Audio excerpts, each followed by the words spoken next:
Kahapon nung pumunta kami ng Osave, nakita ko nga itong Wagyu. Bigla nga akong nag-crave kaya kumuha na ako. Trending nga din ito ngayon mga ate, kaya naman susubukan natin. Bali ganito nga pala yung itsura niya, marami din marbling. Marbling ba yung tawag dun o marble? Basta yun na yun mga ate. Tapos ayan nung na-to out ko na nga siya. Bali titimplahan ko lang nga ito ng pamintang duhog-duhog at asin. At ito na nga yung pampalasang ilalagay natin dito. I-rub lang natin ito sa buong pagkatao niya para magpantay yung lasa. Pagkatapos nagsalang na rin ako dito ng pan at naglagay ng kaunting mantika. Sabay isa-isa ko na rin nilagay dito yung mga Wagyu. Grabe excited na ako dito. Bali mabilis nga lang pala itong maluto mga ate. Babali-balik ta rin din natin ito para magpantay yung pagkakaluto. Sabay naglagay na rin ako dito ng garlic. Ang sarap nga niyan mga ate. Tapos nung paluto na nga itong mga Wagyu, naglagay lang dyan ako ng butter. Ay grabe, kung maamoy nyo lang, ang bango talaga. Mabilisan nga lang pala yung pagluto dito. At after nyan magluluto naman tayo ng veggies. Syempre para may side dish itong Wagyu natin. Itong mga veggies na to nabili ko lang din sa Osave. Bali ayan, niluto ko nga lang siya sa butter. At nung okay na, nag-plating na rin tayo. Grabe mga ate, tingnan nyo naman yung pagkain natin, sobrang nakakatakam na. Kaya paano, tara tikman na natin ito. At unang kagat, first bite. Ang sarap. Juicy yung loob niya.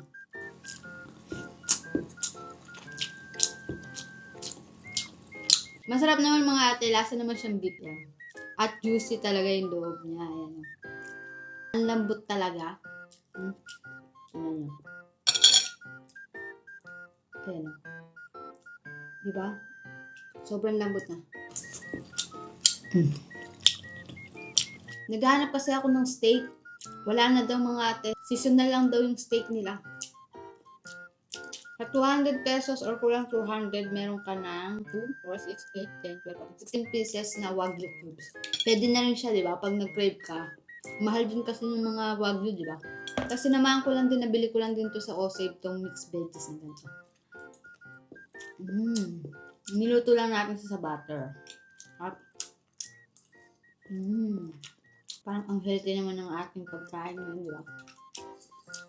Masarap siguro to kung merong sauce, gravy, or yung A1 ba yan? Pero masarap din siya. Ayan. Promise, sarap. Sarap.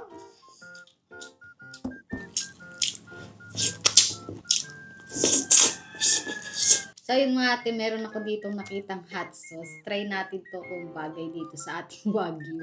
So konti lang muna. Hilig kasi talaga ako sa bangon.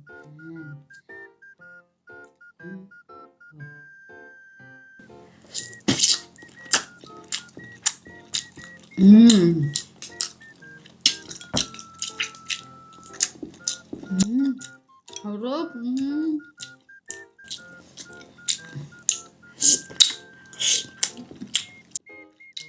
Masarap siya mga ate. Pero syempre, wag mag-expect ng sobrang sarap kasi ito, tag 200 pesos lang naman siya. Tinimplahan ko lang yan ng salt and pepper. That's all.